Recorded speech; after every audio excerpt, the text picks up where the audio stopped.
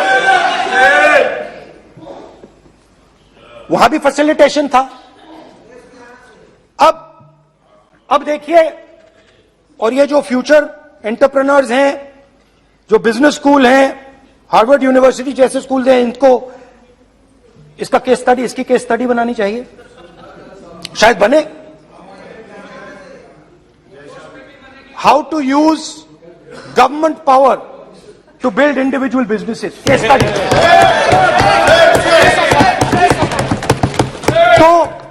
तो अब देखिए, अदानी जी की डिफेंस में इंटरेस्ट देखिए।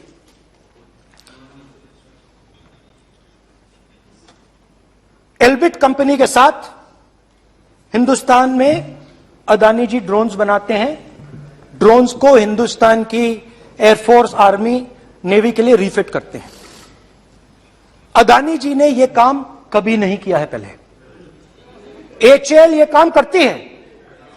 हिंदुस्तान में और भी कंपनीज हैं जो ये काम करती हैं, मगर प्रधानमंत्री जी इजरायल जाते हैं और उसके एकदम बाद अदानी जी को ये कॉन्ट्रैक्ट मिल जाता है, मगर एक नहीं मिलता।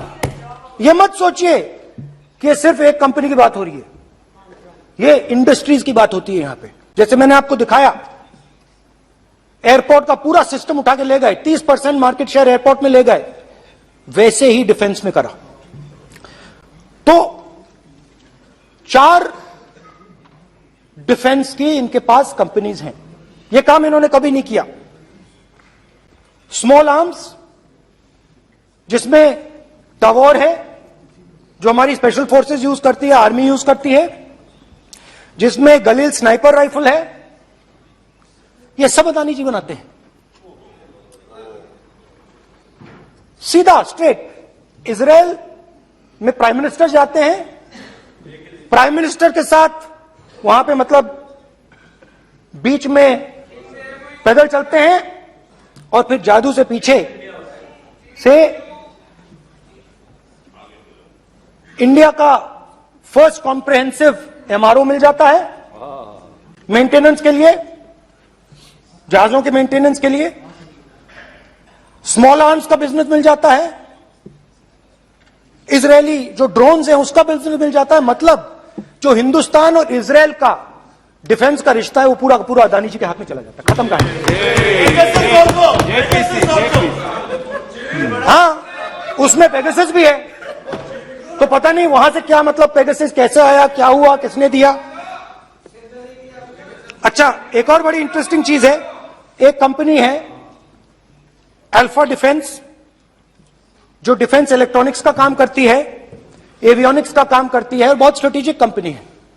वो भी अदानी जी के हवाले कर दी गई, अदानी जी ने एक्वायर कर लिया। तो आपने देखा कि एयरपोर्ट्स का बिजनेस 30% मार्केट शेयर, हिंदुस्तान और इजरायल का जो वेपन्स का बिजनेस है 90% उठा के ले गए। एक विजिट फॉरेन पॉलिसी, ये है फॉरेन पॉलिसी। चलिए, अब मैंने आपको इजरायल की बात बताई, ऑस्ट्रेलिया चलते हैं। कोयला, ऑस्ट्रेलिया चलिए। ऑस्ट्रेलिया में अदानी जी जाके नहीं क्यों? आप तो डिबेट करना चाहते थे, आप भी तो डिबेट करना चाहते थे। आपने बोला था कोई भी विषय पे डिबेट हो, तो हो गया अब डिबेट। अब क्यों डर रहे हो डिबेट से? अब क्यों डर रहे हो डिबेट से? क्यों डर रहे हो? जब हमने जेपीसी की मांग की, आपने बोला सदन में उठाओ। अब क्यों डर रहे हो? अब क्यों डर रहे हो? अब क्यों डर रहे हो? आप चर्चा से क्यों डर रहे हो? चर्चा से डर रहे हो आप?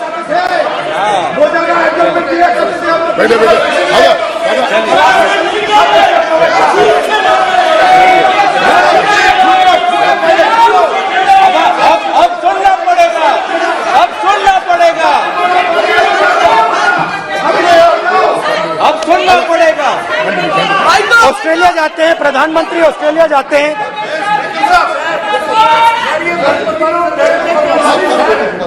प्रधानमंत्री ऑस्ट्रेलिया जाते हैं, He's not yielding.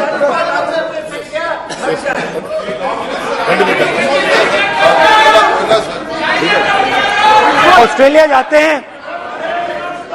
सारी राष्ट्रपति की चर्चा लगाई, ये उचित है क्या? फिर आपको बोलना बोले नहीं, स्पीकर नो, गलत तरीका है राहुल गांधी जी, आप बोल नहीं, गलत तरीका है। क्या देश को संदेश देना चाहते हैं आप?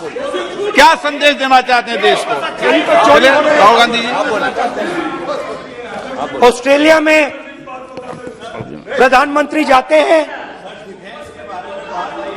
आप बोलिए। सर, स्पीकर सर,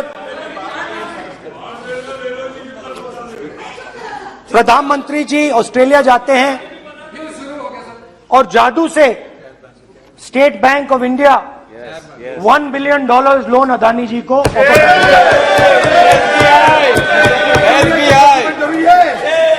सर, इसका भी डॉक्यूमेंट जरूरी है क्या, बताओ? मोदी जी, आपका सरकार के पास है। Sadyr please. उसके बाद मैं उदाहरण दे रहा हूं, पूरी दुनिया में मोदी जी जाते हैं, घूमते हैं, तो मैं बता देता हूं क्या होता है वहां पे। बांग्लादेश में गए, हाँ, काम पे ही जा रहे हैं, वही तो बोल रहा हूं, काम पे जा रहे हैं।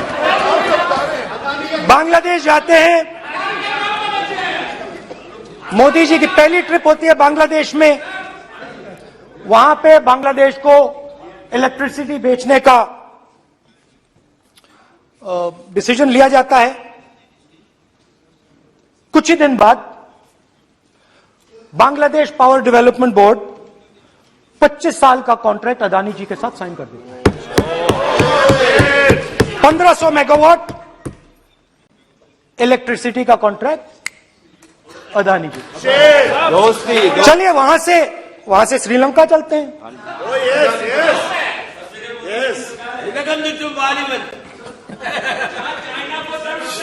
जून 2022 में Chairman of Sri Lanka's Ceylon Electricity Board, MMC Fernando, informed a parliamentary committee in Sri Lanka in open hearing that he was told by President Rajapaksa that PM Modi pressured him to give the wind power project directly to Mr. Adani.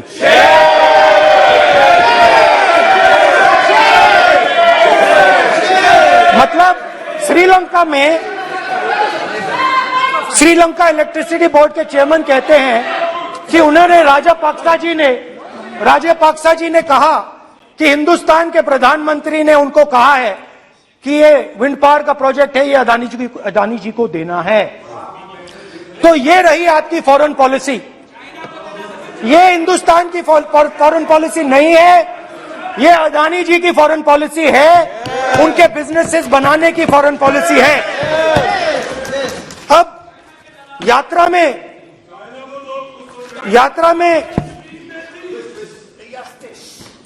में मुझसे 2-3 और सवाल पूछे गए। यात्रा में लोगों ने मुझसे पूछा, राहुल जी, ये जो LIC कंपनी है, इसका पैसा अदानी जी की मदद करने के लिए क्यों डाला जा रहा है? उन्होंने यह भी पूछा कि अदानी जी के जो शेयर्स हैं बड़े वोलेटाइल हैं, उसमें LIC का पैसा क्यों डाला जा रहा है? तो मेरा कहना है कि एक सेकंड, मेरा कहना है कि अदानी जी की मदद प्रधानमंत्री जी और हिंदुस्तान की सरकार कैसे करती है? हजारों करोड़ रुपए हिंदुस्तान के public sector banks Adani ji को मिलता है। 27,000 करोड़ रुपए SBI, PNB 7,000 crore, bank of Baroda 5,500 crore, ये मैं लिस्ट चलती जाएगी। LIC का एक्सपोजर 36,000 करोड़ रुपए। 3 crore SBI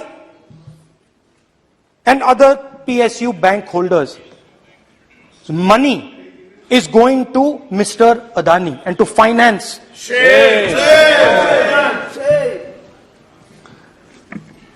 Now, of course, there is another question. तो मदद कैसे हो रही है? हिंदुस्तान के पब्लिक सेक्टर बैंक्स का पैसा, LIC का पैसा नरेंद्र मोदी जी, अदानी जी को दिया जा रहा है। अगर कोई सामने खड़ा हो जाता है, जैसे जीवी के लोग खड़े हुए, ED, CBI एजेंसीज आ जाती है, उनको परे कर देती हैं। तेलंगाना में भी एक पोर्ट का उदाहरण था, आंध्रा, सॉरी। मगर मेन सवाल और सबसे इंटरेस्टिंग सवाल दूसरा है। कुछ दिन पहले ये हिंडनबर्ग रिपोर्ट आई, उसमें लिखा था कि अदानी जी की हिंदुस्तान के बाहर शेल कंपनीज हैं। ये जो शेल कंपनीज हैं, सबसे पहला सवाल है, ये हैं किसकी? ये किसकी है मॉरिशस में जो शेल कंपनीज हैं? और ये जो हजारों करोड़ रुपया ये शेल कंपनीज हिंदुस्तान में भेज रही हैं, ये किसका पैसा है? और क्या ये काम अदानी जी फ्री में कर रहे हैं? अब मैं ये सवाल क्यों पूछ रहा हूं? क्योंकि अदानी जी स्ट्रेटेजिक बिजनेसेस में काम करते हैं। अदानी जी हिंदुस्तान के पोर्ट्स को डोमिनेट करते हैं। अदानी जी हिंदुस्तान के एयरपोर्ट्स को डोमिनेट करते हैं। और जैसे मैंने कहा, अदानी जी हिंदुस्तान की डिफेंस इंडस्ट्री में बहुत जरूरी रोल प्ले करते हैं। तो मेरा पहला एक छोटा सा सवाल है कि जो शेल कंपनीज हैं, इनके बारे में हिंदुस्तान की सरकार ने कोई सवाल नहीं उठाए? ये कौन लोग हैं? ये किनकी कंपनीज हैं? ये स्ट्रेटेजिक मामला है, पोर्ट्स का मामला है, एयरपोर्ट्स का मामला है, डिफेंस का मामला है। और जो कंपनी इन स्ट्रेटेजिक एरियाज में काम कर रही है, उनके बारे में आपको मालूम ही नहीं। ये नेशनल सिक्योरिटी का मुद्दा है, आपको मालूम ही नहीं कि ये शेल कंपनीज किसकी हैं, कितना पैसा आ रहा है, किसका पैसा आ रहा है। तो एक बहुत बड़ा सवाल है, ये पैसा किसका है? ये शेल कंपनीज किसकी हैं? और ये हिंदुस्तान की सरकार की जिम्मेदारी है ये पता लगाना ये किसकी शेल कंपनीज है और ये किसका पैसा अंदर आ रहा है। JPC, we want JPC, we want JPC.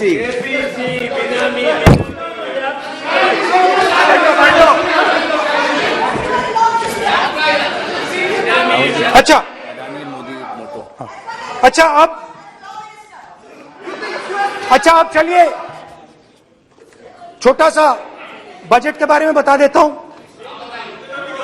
2022 में अदानी जी अनाउंस करते हैं कि वो $50 बिलियन इन्वेस्ट करेंगे to build the world's largest green hydrogen ecosystem. और इस बजट में बीजेपी की सरकार निर्मला सीतारमण जी कहती हैं हम ग्रीन हाइड्रोजन के लिए बहुत ह्यूज इंसेंटिव्स देंगे। 19,700 करोड़ रुपए हम ग्रीन हाइड्रोजन के लिए देंगे, मतलब अदानी जी को देंगे। जुगलबंदी बजट में अदानी जी के लिए 50 नए airport, coastal shipping, horticulture, grain storage, ये सब काम आप कर रहे हैं। तो मेरे सिर्फ कल प्रधानमंत्री जी कल भाषण देंगे, मेरे उनसे 2-3 छोटे से सवाल हैं। मेरा प्रधानमंत्री जी से 2-3 सवाल हैं।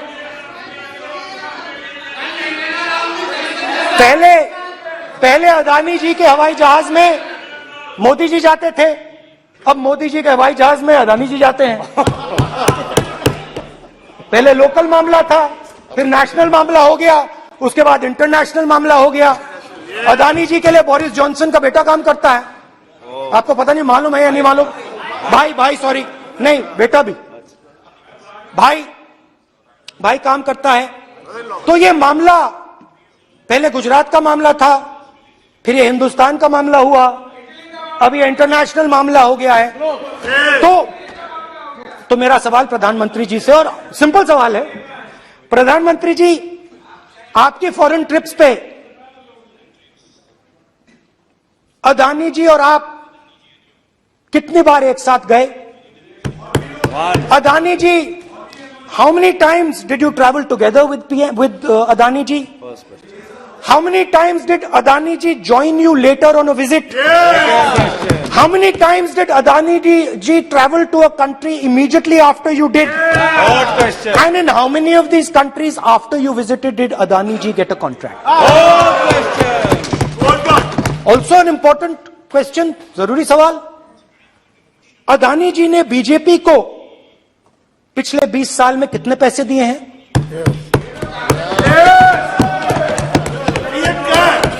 इलेक्टोरल बॉन्ड्स में कितना पैसा दिया है?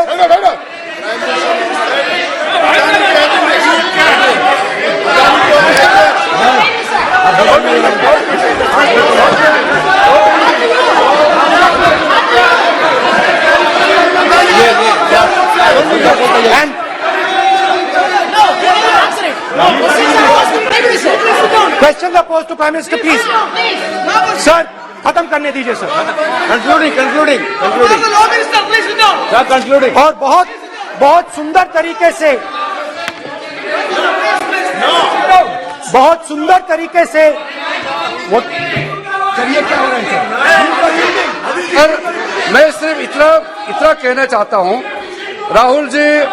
राहुल जी अभी आप सीनियर एमपी हो गए हैं, आप एक सीनियर एमपी हो चुके हैं।